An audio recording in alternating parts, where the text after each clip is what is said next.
Welcome to The Naked Podcaster. Get ready to hear the story of someone strong enough to bear it all. The Naked Podcaster is a representation of freeing yourself, giving you permission to be real in all your quirkiness, baggage, struggles to success, and tragedy to triumph. I'm so excited you're joining the journey.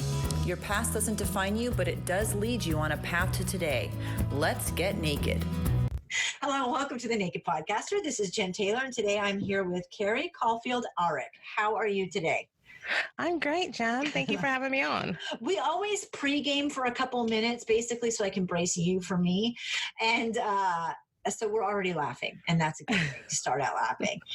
Tell me about your business. I'm going to put everything in the show notes so people can have no problem getting in touch with you, but it's called, is it yayapodcasting.com? Yes, it is yayapodcasting.com. It is so fun. So just jump in and tell me what you do for people. So I help people produce podcasts, and I help them keep podcasting with editing, production, copywriting, and coaching services for busy podcasters. It is busy. I mean, clearly this is my podcast that you're on. It's harder than you think it's going to be to set it up, like all the things, that you have to do, but it's okay. Everybody I've ever talked to has said podcasting is very transformative work. It's very personal work. And I try to help people keep creating that content and embrace that transformation and step into their leadership without crying over all the things that they have to do. It's kind of like any other business, right? Except a lot of podcasts you're doing it's a labor of love. It's not something, I've never made a dime off my podcast. I would love to make money. And I know you have a monetizing section on your website because I've been cyber stalking you. But we, at least in the beginning, most of us start it because we are passionate about getting something out and some sort of content, whatever our platform is. And it is a labor of love. Oh, absolutely. Absolutely. Yeah. I have a few corporate clients, so they are using it like as a marketing funnel and do have advertisers. But for the most part, the people I work with, this is a passion project. They just have a message to share. And I really love supporting that. Well, I love you do editing and coaching. And then you said copywriting. Is that for the copy, like the show note copy? Yeah, so that would be for the show notes, anything that you would use for marketing, for repurposing content. So like creating additional blog posts from your podcast, any kind of writing. I mean, let me say that again, marketing emails, things like that. So anytime you have to write something, not everybody is a great writer. So having that copywriting support can be really helpful. No kidding. That's fantastic. I'm so glad that you expanded it because in my mind I was thinking show notes, but blog posts, that's fantastic. And also you have this amazing course. It's called Launch Your Podcast, and it's only $197. And you do basically, you're teaching me how to do all of the things so that my learning curve, so super affordable. And helps me to do my own thing. Is that what it is? Yeah. So basically it's a DIY kind of thing. It's what I use for my one-on-one clients that I would, that charge $2,000 to launch their podcast. And I took all of the things I use for those people and then put it into this course so that, it is affordable, it's doable. You've got all the worksheets and everything that, I would typically charge you a lot of money to do, but then you have access to it at an affordable price. And I just wanted to be able to reach more people and help them really build, because unlike a lot of other courses, my course really focuses on building a solid foundation that you can rely on when things get tough. And so you're very clear about what you're doing. So I just felt like I had to share that with like more people.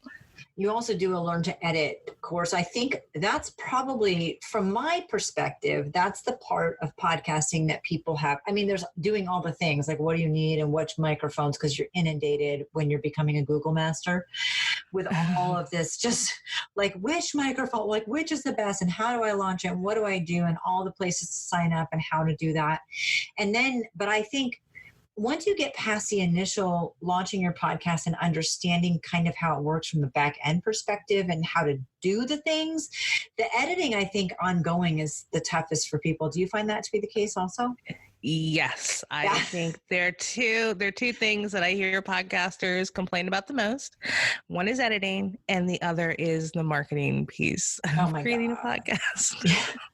And those are the two things that typically take the most time as well. So obviously, I'm not necessarily a marketer, but I do know how to edit. And so the Learn to Edit course is called Beyond the Edit, and actually, it isn't launching until mid-October. Mid-October 2019? Yeah, 2019, after she podcasts live, because, well, I'm going to be busy up until then, so I can't start any sooner. But yeah, I'm really excited about that because I work with female editors as well. I co-run a Facebook group for female podcast editors. And that's that was next, yeah. Just Busters, yes, that was my next thing. Yeah, keep going. It's called Just Busters, like you said, and it is for anybody who is female or identifies as female and edits a podcast, whether it's for themselves or for other people. And it is a safe space to ask really technical questions. You don't have to be afraid that you don't know something or embarrassed about anything. Nobody's going to talk down to you or mansplain to you, which is why we created the group, because me and a few other professional editors, we hang out with all the guys, and for the most part, they're great. But when we ask a specific technical question in a co-ed group, if you're a woman, you can imagine what happens. So exactly, we got together and said, we're doing it. We're making this group for women, and it's actually been a really wonderful experience. So, and I hold monthly webinars, like office hours, where you can come in, you can ask any kind of question you want, just about really anything podcast editing related, and even kind of podcast related. You can also ask questions anonymously. You don't have to be there to get the answer. It's really, really great. I love it. And that's how I found you, by connecting in an all women's podcasting networking group, which, I mean, we should be supporting each other and helping people. And there's never a stupid question, because if you don't know the answer, then it's a very smart question to ask. So I don't like when people get caught up on that. I love that you're letting people ask any question about anything. Yeah. Thank you. Yeah. I love, because we were all new once, right? Yes. Yeah. I didn't know everything. I smile when I see people post about anything that I've done for a while and they're brand new. Like, I'd like to launch a podcast in the next 6 months, but I'm feeling these things. And I'm like, oh, sister, high five me. We've all been in that seat, right? Yeah, so it's no big deal at all. Let's go back in time. You can take me back to whenever you want to start, but we're going to talk about the struggle, because I love the struggle and the who, what, when, where, how you get through it and are getting through it, and what tips and tricks you have to give us. But I also love connecting it back to your why, which is your business. So take me back. Let's talk about what's been happening in your past.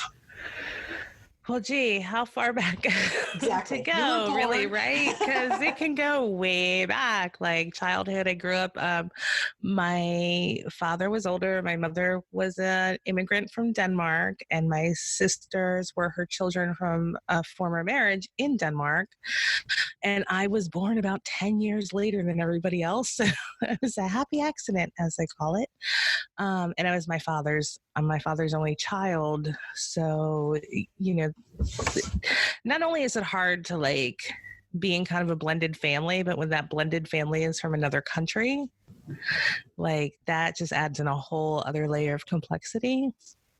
But there's this so my mother's always had this thing where she is very protective of my sisters, and she is, very nurturing and loving of them, but since she had a tumultuous relationship with her father, we kind of had a tumultuous relationship because I'm his daughter and I am so much like him. It's not even funny. Oh, no. So, the poor woman. And I feel really, looking back as an adult, I feel really bad. And as a, someone who's, brought a child into a new marriage, which we can talk about later, but I get it. I get what my father was going through because now I have my husband's perspective. I get what my mother was going through because that is really difficult. And then on top of this, she had to come from a new country.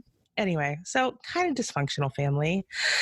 And so I was always kind of fighting for my voice, and I was always kind of a chatty person anyway, which you're about to find out. Yay. But, I was constantly drowned out by my older sisters. And, I think of them as my teenage sisters because I was so young, and it was hard to compete. But I was also very good at playing by myself and using my imagination and, those kinds of things, which I think kind of I took with me. I'm still very imaginative and curious and, annoyingly chatty, according to my son, and constantly asking why, like I did back then. But it took me a very long time to be comfortable with that because growing up, it felt like, those were negative qualities because I was, I guess, competing for attention with my sisters and they didn't want me to do that. So it must have been hard just being your dad's only child too, because that's a different dynamic also. It really was. I think, my mother was going through a lot of stuff. She was a survivor of domestic violence. And I don't know if she married my dad from for maybe escape or security or what, but, and I can't, honestly, I can't speak to that really, but, yeah, so their relationship was very, and they still have arguments, but they had horrible arguments when I was a kid. And I was very often kind of the pawn, my mother's pawn in that. And I think because, my father was he's, great father. I would say my dad probably is kind of autistic, which is he's very brilliant, but socially very dumb. So I would end up in the middle. And I think that my mother used me emotionally against my father. And that made things really difficult. I think it made me a diplomat though. I can tell. Well, that's a good skill. Yeah. Well, what else are you going to do? If you're, I guess I figured if I'm going to be part of the argument, I'm going to be part of the argument. I'm going to put everybody in their corners. So, which translates very good into customer service skills. So That's true. That's true. It does. So you grew up in the house, and then what happened towards moving out and graduating and stuff like that?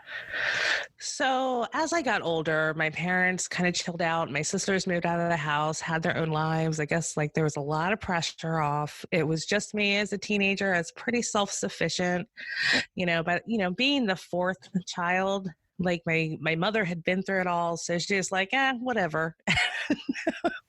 As long as I know where you are, you're good. You're, going to school, good, and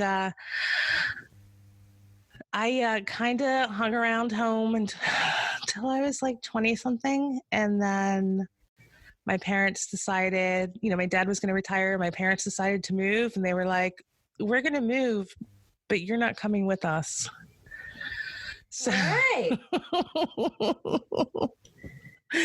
Yeah, they didn't even give me their address. I mean, there was no choice. It was so funny that they were just okay, here's the moving date. You've got a few months. Go do something. I mean, as a parent yourself, do you kind of? I completely get it. Yeah. Okay. I think it's funny. I think it's hilarious. But but in the same respect, again, this goes back to my mother, really taking care of my three sisters. They all got to leave the house and come back and take their time, and they got their first year out of the house paid for. They got a car. I got none of that. It was bye. That's what I got.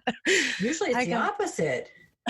Right. Yeah. I guess they figured, that I don't even know that maybe moving's expensive and I'd be okay. And I got a job as a live-in nanny, and, off I went out into the big wide world. So a few years later, I met my first husband, who was probably a mistake. I would say that, except for I had my son with him. And so I don't want to I love my son to pieces. But my first husband was abusive, and I left him in October. So we're coming up on the anniversary on Halloween when I was 6 months pregnant. Wow. Yes. Okay. So when you say he was abusive, was it physical? Oh, yeah. Physical, mental, financial. It was, he ticked all the boxes. Well, I mean, if you're going to do it right. Yeah. Okay. That's the one compliment I can give him. Go big or go home. Right. So was he surprised? Did you have to have help getting out of the situation? I absolutely did have to have help getting out of the situation. And my sisters came down. I called my sister. She came down that day from, I think it was like a 2 or 3 hour drive. Came with some friends in a van, and moved me out of my apartment. Like that day, I was in her house that evening. That's, okay. So the siblings that you weren't all that close to, you could call them at least. Right. And, that's the one thing I can say about my sisters, is whenever any of us have had something catastrophic happen, shit hits the fan. Yeah. They, regardless of how we feel about each other, even if we're fighting, no matter what, we can rally like that. That's bond is still there. I don't have to like you, but I love you. Right? Well, yeah, isn't that the truth? That's awesome that you have them like that. That's really incredible. So she came down and like a baller and moved you out. Oh yeah, it was crazy. And they even called the cops, got the cops there, and the cops helped them smuggle my cats out in blankets so my ex wouldn't see and we could take the cats safely. Yeah, it was quite impressive. So, and that, I think I ended up living with my sisters. I guess I had all 3 of them there at that time. For a couple of years while I had my son, and boy, that was a hard time because, I'm processing and recovering and healing from that horrible relationship. In the meantime, my ex-husband did not leave me alone for years.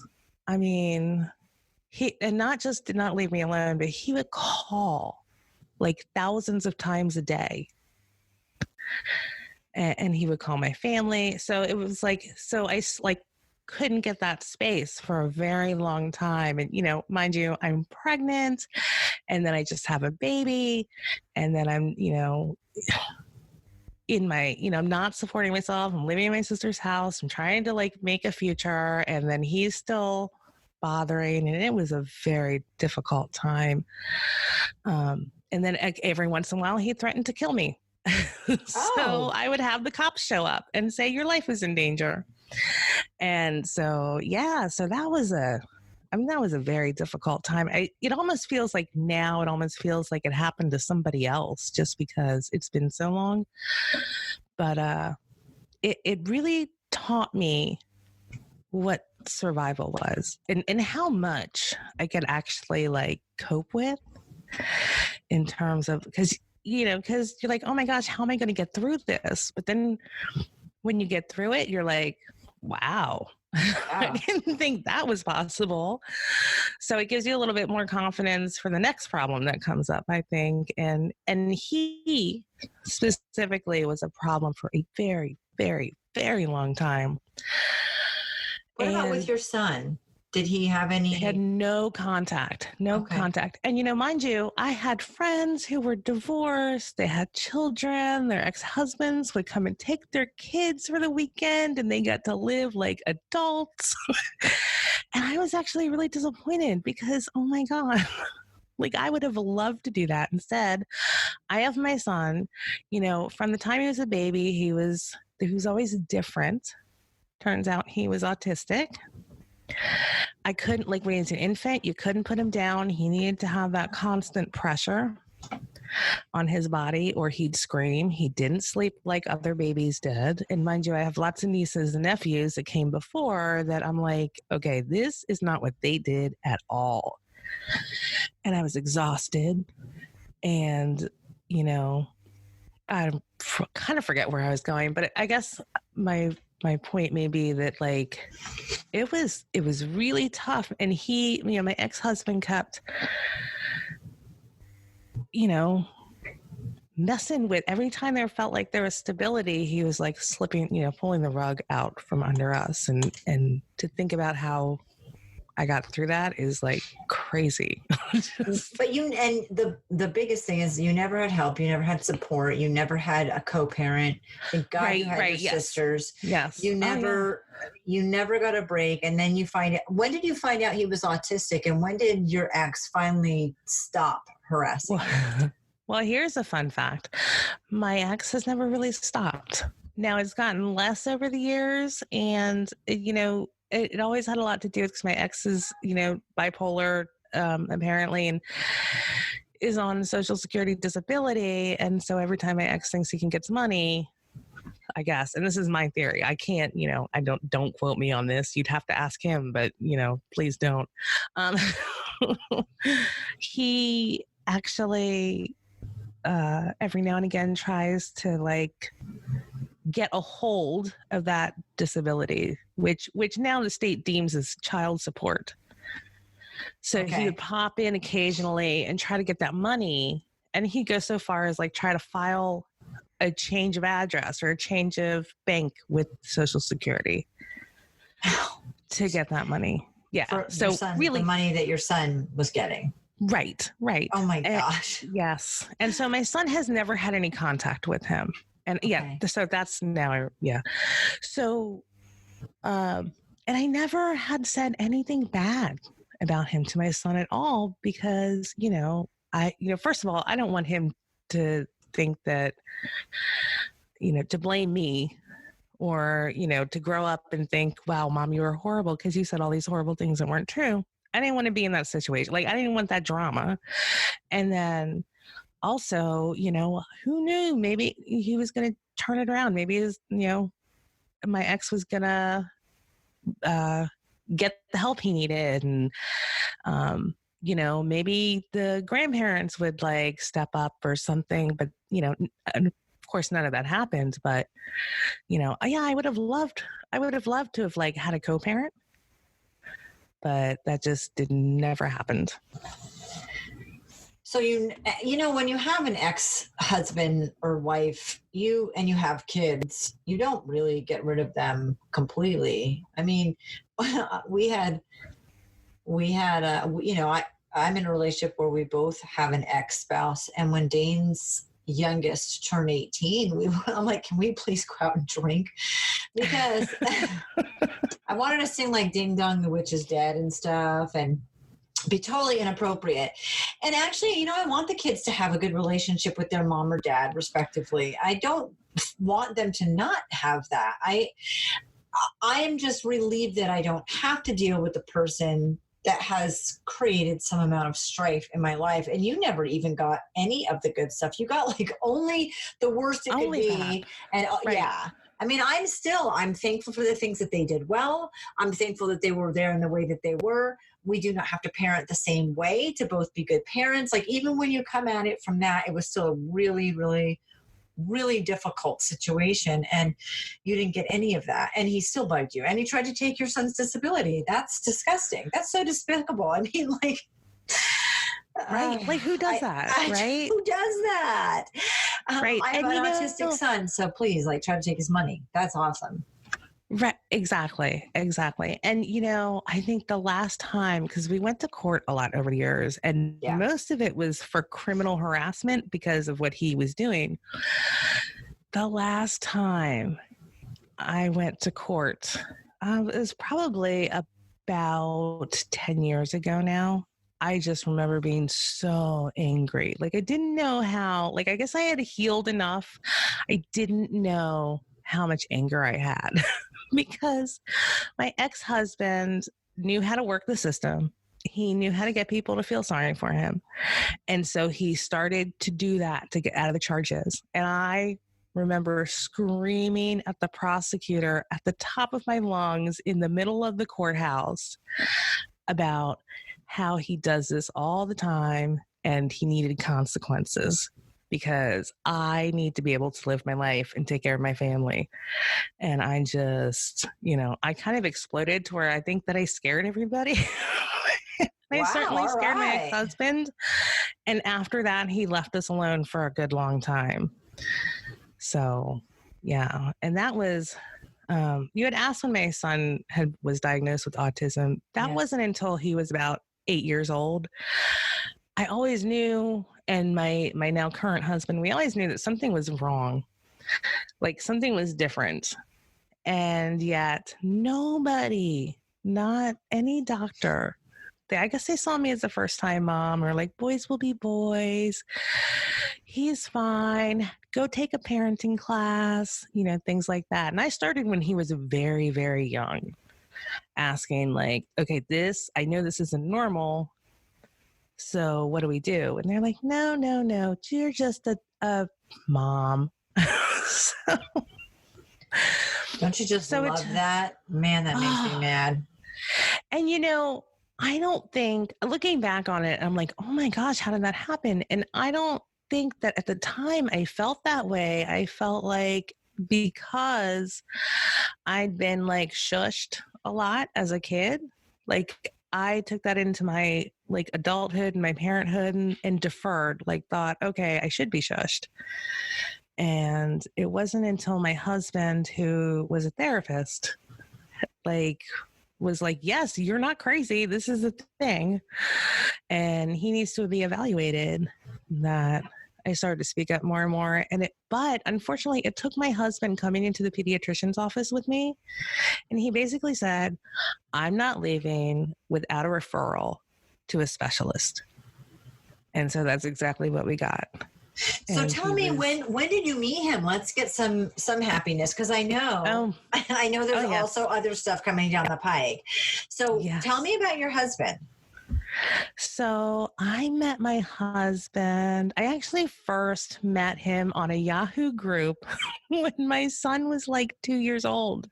We were in the same, I can't remember what group it is. We were in the same group. And he I guess he was trying to hit on me. And I kind of got that, and he even asked me out, but I was like, no, kind of, that's cute, but no. And then he kind of kept doing that for a while. He was very persistent, but it wasn't until I wasn't really ready to date, at all, I think, at that time. And it took about another 2 years before I was like, okay, I've got this. I'm going to start dating. It's time. But I had a lot of criteria. I was super picky.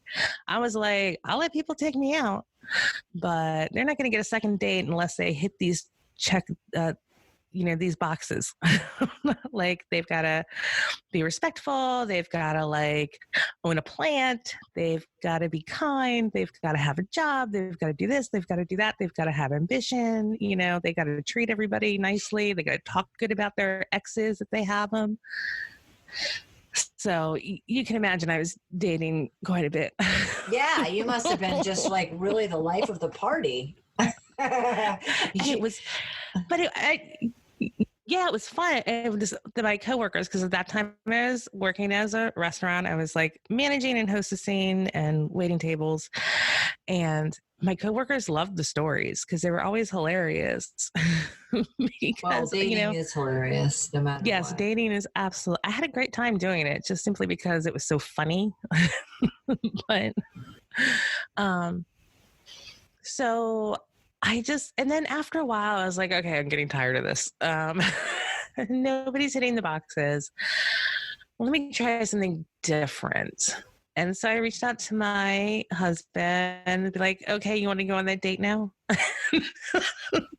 2 years later, I'll say yes. And he was like, okay.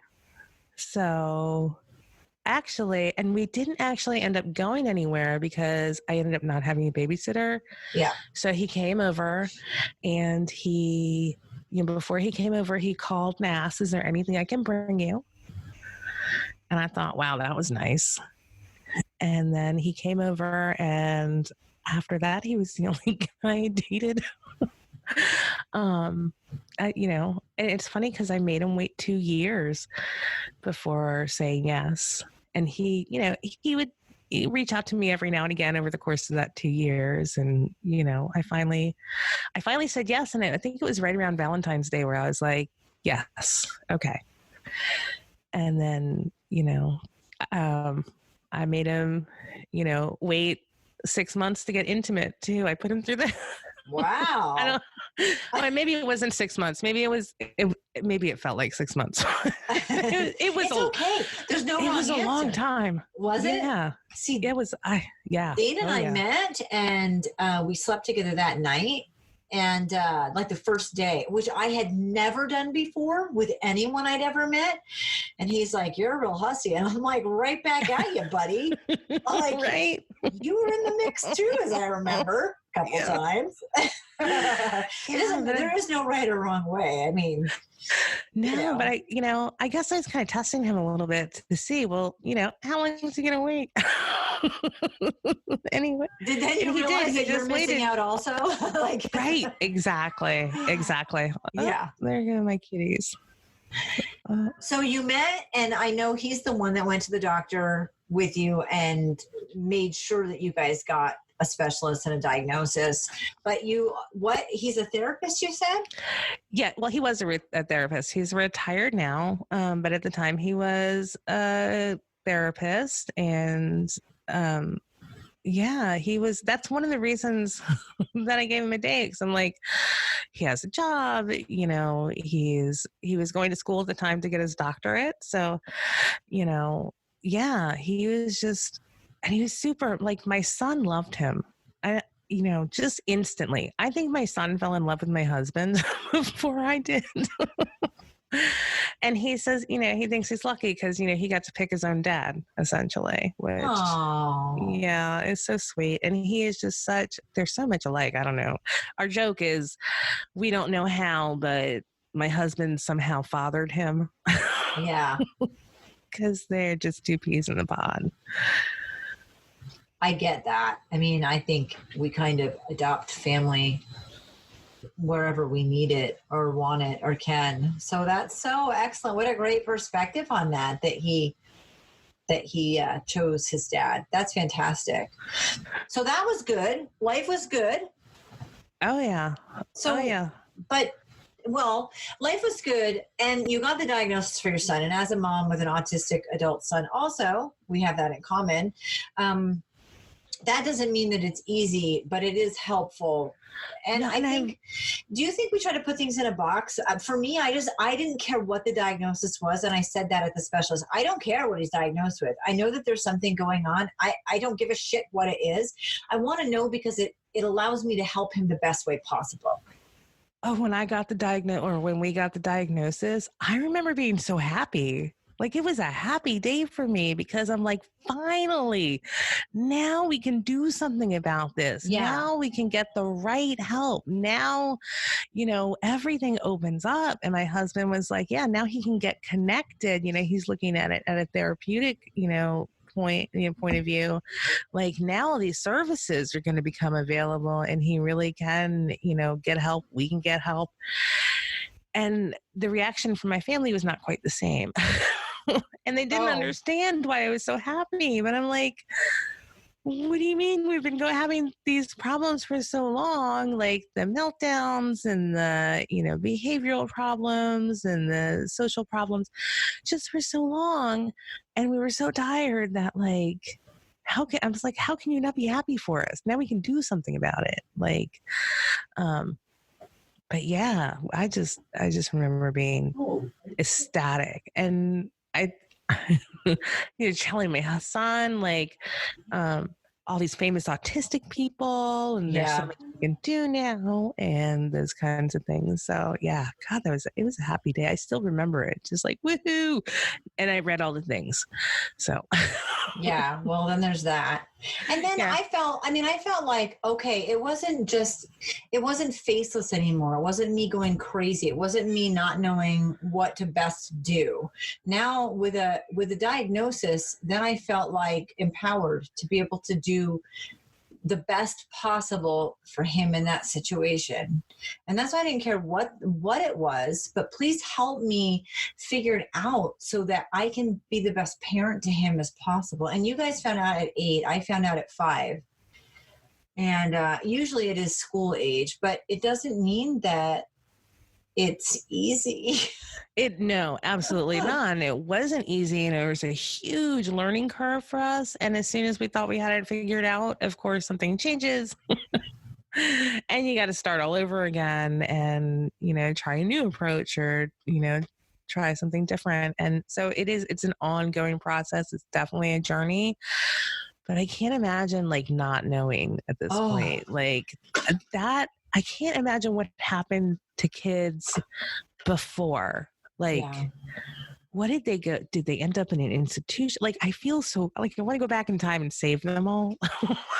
Yeah, right. I mean, well, because remember the days before it had a name, it was just this ugly face that you didn't know what to do. You felt helpless. And even knowing that your child has autism doesn't mean that you have all the answers. Like you said, things change, but you can tap into resources. You've got disability.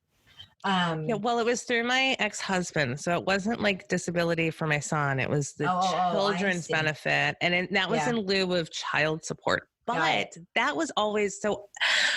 When I knew my son could get disability, like that took the pressure off. So if my ex-husband wanted to do something wonky with those benefits, or he got kicked off Social Security for whatever reason, like, so there was a plan B.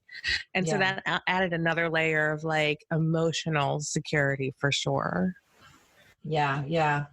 I just know it takes a really hard situation and gives you some answers, is what I felt like. I could look things up differently and more easily. So, okay, so that happened and that was good. Tough, but good. And so keep going with the story, because I know it gets better. You don't think it's been enough now? I mean, look, you had a sociopathic, narcissistic, abusive ex-husband that was stalking you for like nearly 20 years.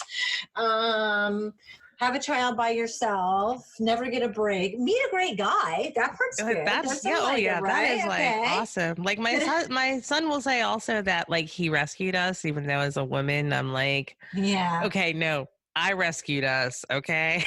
I did that. I did the emotional work to choose a healthy relationships. But of course, being autistic, my son doesn't understand any of that. There's no credit with autism. Zero credit. Not at all. As a matter of fact, moms are the worst people in the entire world. Pretty much. But that's only because we're the safest. That's true. Actually, more so in my experience, more so with a child with autism than others. It's definitely a bigger pendulum. It swings a little bit more both ways. Yeah. So I know, like I just have the inside scoop, so I know it gets better. So you guys things are going pretty well. Things with your husbands are going well, at least, even though they're difficult with autism. Yeah, we're getting by. We're living a comfortable life. I'm a stay-at-home mom. I, work if I want to, do some babysitting.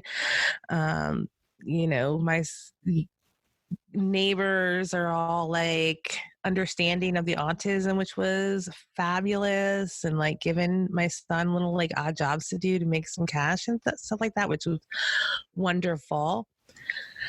And then one day I get a phone call from my husband saying, And I didn't even know if it was from my husband. I think it might have been from a secretary.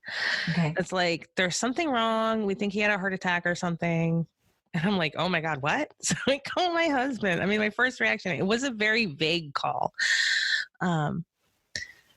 So my husband, I call my husband and he's like, I'm fine. I just kind of lost consciousness at work. Just like, and my husband's like this. He downplays stuff. Like he just, not a big deal. I'm okay. Don't need to go to the doctor kind of thing. And so I think he did go to the doctor. I don't think like his heart was fine. So he hadn't had a heart attack. They weren't sure what caused him to lose consciousness. And, so he kept going back to the doctor. And meanwhile, he was like complaining about the side of his head falling asleep. I was like, dude, that's not right. You got to tell when you go to the doctor, tell him that. And he did. So they did an MRI of his head and everybody looks at it and they're like, no, it's fine. We're going to send you to this orthopedic surgeon for, I guess, to look at his back or something. I can't remember exactly why he sent him to the orthopedic surgeon with his MRI, like pictures and his x-rays. And the orthopedic surgeon takes a look at his x-ray and says, you need to see a neurologist. I'm not the doctor for you. And so it's like, what? We're looking at bones. What's up with the brain? And he shows my husband on the, the scan that part of his brain is protruding into his spinal column. Oh. Yeah. So we're like, okay, this is weird. So what's that? It's called a Chiari malformation. I can't remember if we had a name for it at the time, but so they get us an emergency appointment with the neurologist. And that's when I started to worry because doctors usually don't don't do anything quickly. Right. Like you wait for the people to call you, make an appointment. Everything happened in less than 24 hours, which kind of freaked us out. Yep. And we go up and see the neurologist, or my husband, he goes by himself, sees the neurologist. The neurologist, I guess, looks at his MRI and says, yep, you have a Chiari malformation. We're going to set you up with a surgeon and take care of this because there's a risk of the spinal cord puncturing the brain or something. Like it's something that causes people to unexpectedly drop dead. Oh, that's all? And usually people, so about 0.1% of the population has this. It's a congenital defect. And it's basically your skull is too small to hold your brain. So your brain gets pushed down into your spinal canal and think of it like a pumpkin on a skewer, essentially. Wow. So after time, you just pierce the brain with your spine and ta-da, you're dead. So holy cow. Okay. Yes. So everything happens really fast. And within, I think it was weeks, my husband was having part of his skull removed, dead brain tissue removed, and part of his cervical spine removed. So I know I'm going to ask a dumb question, but what do they replace it with? Or how do they put it back together? That seems awful. So they take the pericardium, which is the covering around heart. So it's a donor tissue. And they use that to make a nice little hammock for the back of the brain. And then they don't cover up the cervical spine. So basically they're creating spina bifida. Yeah. So, that's, I don't know if it's I don't know what there's a technical term, but that's kind of how it is, except for it's not exposed through the skin. But that cervical spine is open, so he can never have injections in his neck ever. Never. And nobody can tell you because there's not enough data on the prognosis even after the surgery. There's more now, because this was about 10 years ago. And so there's more now that says the prognosis, half the patients live with chronic pain for the rest of their lives, and half the patients are fine. Oh. And just go on to live normal lives. Okay. And of the people who live with, pain, I think a portion of those need further surgery because the brain starts to herniate again or something. I don't, something like that. Don't quote me on that, but it's like, so there are complications. And, this is something that is only diagnosed by MRI, which is why most people miss it. The symptoms are very vague. They're often like minor headaches, the tingling. Sometimes if you put your head in a certain position, you can pass out. So it can look like a seizure instead of like because what makes you pass out is like the disruption of the cervical spinal fluid, I think. But it looks like a seizure or, some sort of like fainting thing, it can be mistaken for a ton of other things. So it's very vague. And, they have pain, just like vague pain, aches. And so often people with these complaints are like, whoop, there goes my cat. It's all in their head. That's the thing that, because they don't Wow. find anything. So my husband that is hard when you're going in with all of these issues and they can't find anything. So he was very lucky. And this is something that most doctors will never see in their lifetime, like ever. Right. Out of thousands of patients. So I can't go to the doctor now without the first question being, how's your husband? Well, I mean, it's good that they remember and they know and they ask. But yeah, but you don't want to hear that from the gynecologist. I was going to say mammogram. You're like, all right, I love that we're on the same page. Right. So, holy cow, that's crazy. Yeah. Now, he was working up until then.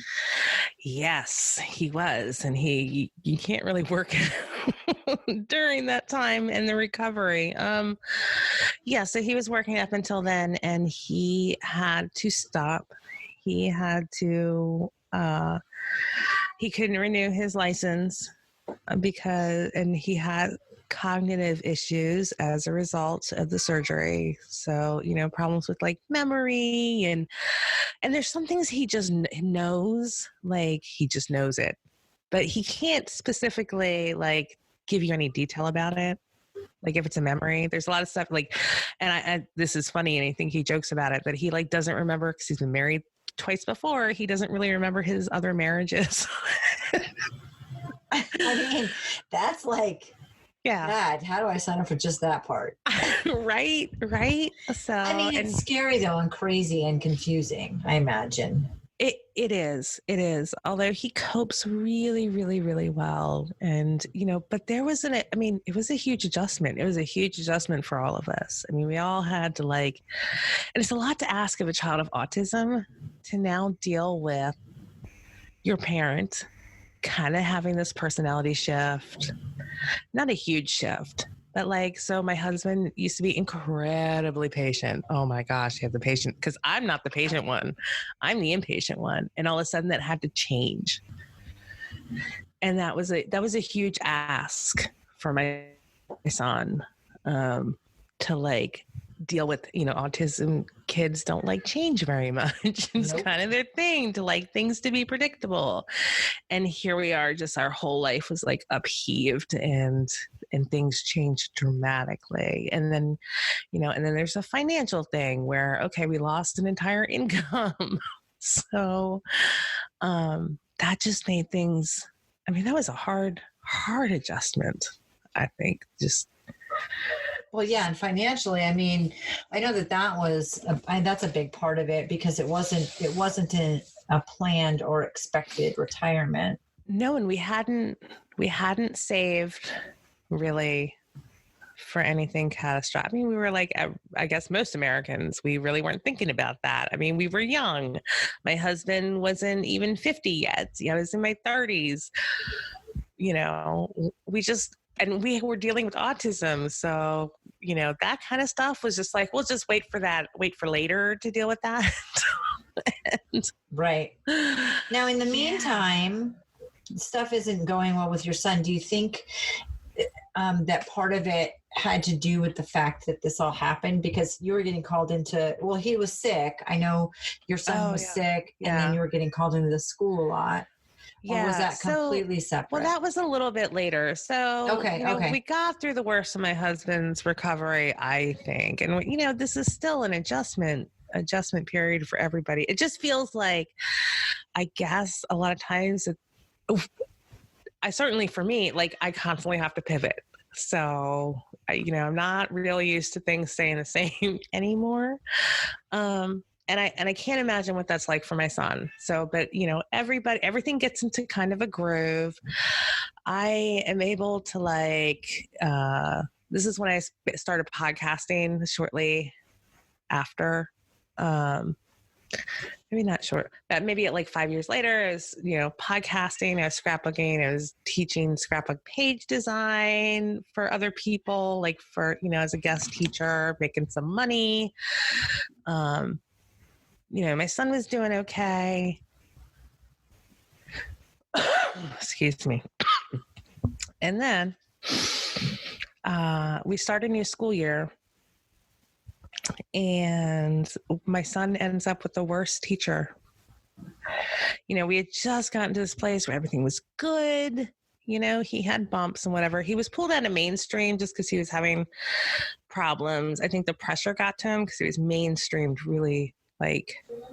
He was, once he got to completely mainstream classes, he couldn't handle the pressure and then started having outbursts. So they decided to put him in the specifically special needs school because he could then have meltdowns without it affecting his peer relationships. And I was all for that because I was like, oh, I don't, necessarily want everybody to see him go through this difficult time and they get teased for it. Right.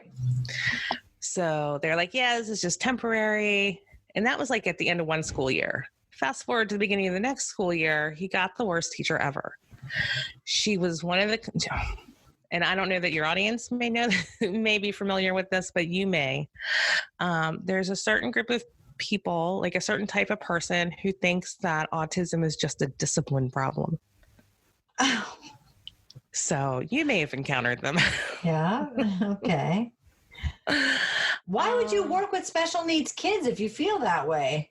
Right? It doesn't make any sense. Go teach somewhere else. Special needs teenagers on top of it. I mean, good grief. Yeah. And these are all autism kids. And from there, it was a combination of this teacher, a social worker who thought that instead of having autism, because she knew what autism was, she thought my son was emotionally disturbed because autism people don't have behavioral issues, right? They don't melt down and they don't have any kind of aggression. No, that's emotional instability, according to her. Yeah. Wow, that's crazy. And then a vice principal who decided that I was crazy. I was just a dumb mom. And I didn't know anything. What did I know? And what could I do? Right. And at this point in my life, I've been through all this stuff. Don't you tell me what I can and cannot do. Right. Especially not for my son or my husband. Don't you tell me that I'm wrong when I've spent my entire life doing this stuff. And I'm the kind of person where and this is how I grew up. This is the one thing I loved about my father, not the one thing, but one thing is my father worked for the Library of Congress. And so when somebody had some sort of problem, my father would bring home a stack of books and we'd read about the problem. When we got goldfish, I got goldfish books. We got birds, I got bird books. We had cats, we had cat books, and we would read. And we would learn everything we needed to learn and solve whatever problems we needed to solve by reading the books. And so I carried that with me into adulthood. So I guess I was used to this. Okay, you have autism? Let's read. Let's talk about it. Let's, work through it and let's figure it out. Same thing with my husband's Chiari. I felt like I had an honorary, neurology degree. So, and then I spent so much time talking to doctors and nurses and, asking all the questions. Anyway, they loved me. They probably. I can just imagine. So when I get into the situation where these people who don't know me, and, I'd work with the other school, they were awesome and they knew me. And so I get to these other people who think I'm just another, I guess, dumb mom. I don't know what. I mean, that's all I can think is that they just thought that they were going to tell me what to do and I was just going to accept it. And I didn't. And so I spent a year or two advocating for my son and really speaking up and saying no. Saying y'all are nuts. Like my husband was like, don't rock the boat. Don't rock the boat. And I rocked the boat. I rocked the boat a lot. So it ended up that, and this went on for like the course of an entire school year. So we made an entire school year with that teacher almost. I requested my son be homebound because I knew I had to get him out of that situation. And he wasn't having behavior problems at home. And, you think this stuff starts at home and carries over into school. And that's how it had always been before. This time it started at school and carried over into the home. So I knew that something was going on in the school. Oh my gosh. And it was just like, and then how do you tell your autistic kid, like, yes, these people failed you, but now I'm going to put you, have you trust these other people. So yeah, it created a whole cluster F. Yeah, it did. And in the meantime, you're working and you learn the podcast. So yeah, you get to tie it back in. Yeah. So I think if I hadn't learned how to podcast, I would have not have spoken up and been so like, that's it. I'm done. I'm writing in a strongly worded letter and I'm going to speak over everybody because by then I'd learned how to project. And so once I got, kind of between podcasts, but my first iteration of podcasting life and my second iteration of podcasting life, which is now, all this stuff happened with my son. And I, thank God for podcasting is all I have to say. So we got everything stabilized and I was like, oh my gosh, I hadn't worked for a while.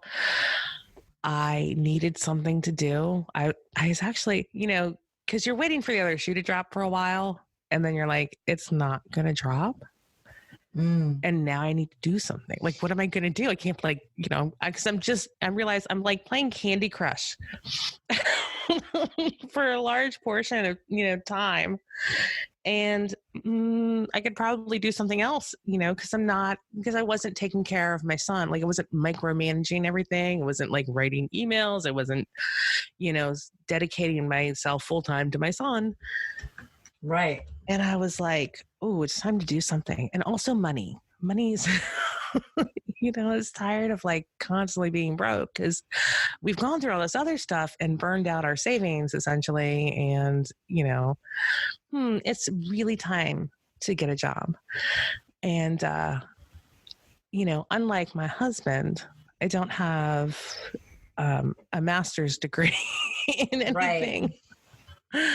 So I was like, what could I do? So I took the stuff, the scrapbooking, graphic design, went and, freelance for that. But, I kept being called to those podcasting things. Like, and I didn't realize, like, I didn't think anybody would pay me to do anything podcasting related except for cover art. Like that I could see people paying me for, but like the other stuff I didn't.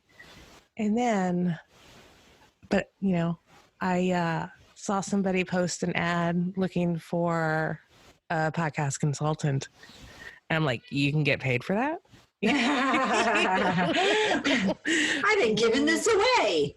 Wait a second. Yeah, exactly. Because I'm like, the people I did the graphic design for, I'm like, oh yeah, you do this, this, and this, and this, and go start your podcast.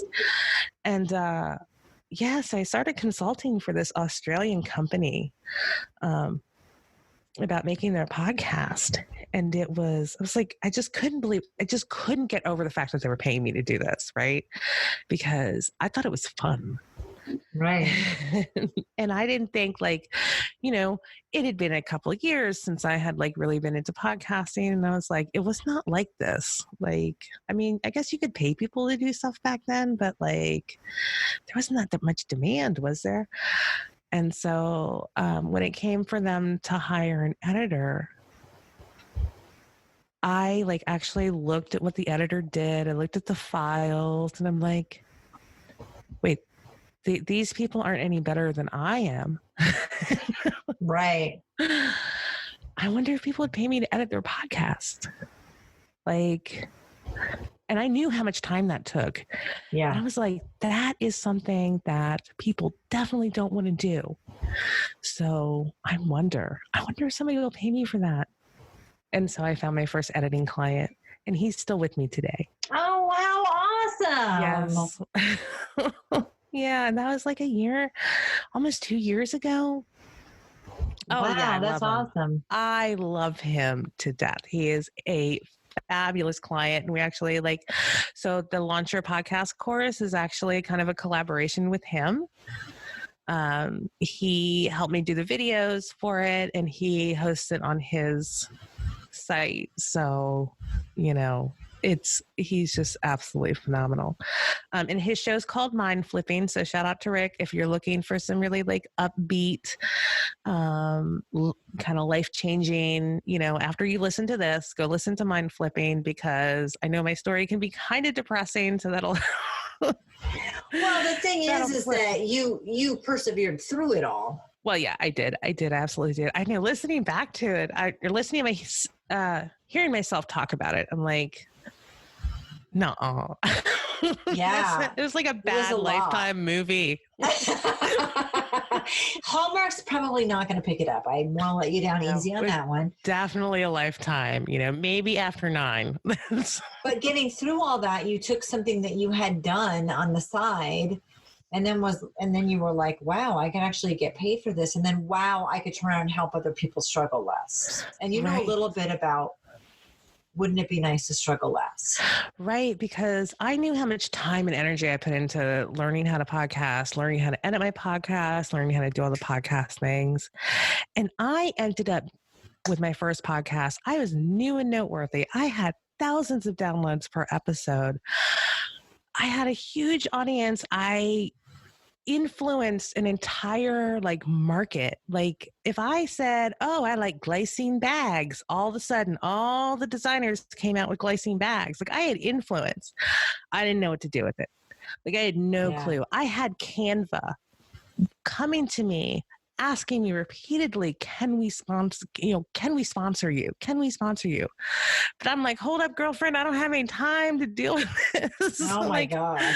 I can't do the math and run the numbers. And cause I was in that hamster wheel of just getting the next episode out. And when we did take breaks during the summer, I think, when the kids were out of school, I was like, okay, let's let all the moms have a break. But I was so exhausted that I didn't want to do anything. Yeah. So I was like, if I can save somebody from being on that hamster wheel, then I'm happy. And if they pay me for it, I'm happier, but not necessary. And I think, and my clients will tell you that I forget to bill them. Well, you do need to pay your bills. So there's nothing wrong for getting paid for what you do and do well and help people with. But you have a lot of resources on your site too. Yeah. Well, I get so excited about helping people that I forget about the money part. And, that I do get reminded when I want to buy groceries and things. But that's really, I love the relationship. I love the connection. I'm always humbled when somebody tells me that I've helped them and made a difference. And it really, for me, is a joy to be able to do something that I love, do something that impacts other people in a positive way and get paid for it at the same time. Support myself, support my family, take the financial burden off my husband. That's absolutely wonderful because he's stressing you. He's high stressed and I'm more like easygoing. So, and he is my greatest support in this. I would not be able to do it without him, because now he's like, whatever you need to do, I'll do it. And, from bringing me coffee to, taking care of my son, picking him up from school, things like that. And it's just, the fact that this works for us is incredible. Like, it just that I'm so like touched by this and by the impact I've been able to have and the response that people have given me. Oh, it's going to make me misty. Well, I know people are thankful, and I am thankful that you came on and shared your story, because holy cow, and that you found your passion and a purpose and a way to pay that forward from where you came from. So thank you for being here today. Oh, well, thank you for listening to me ramble for so long. Oh my God. See, I told you. I love it. Thank you for taking the time to get naked with us. If you'd like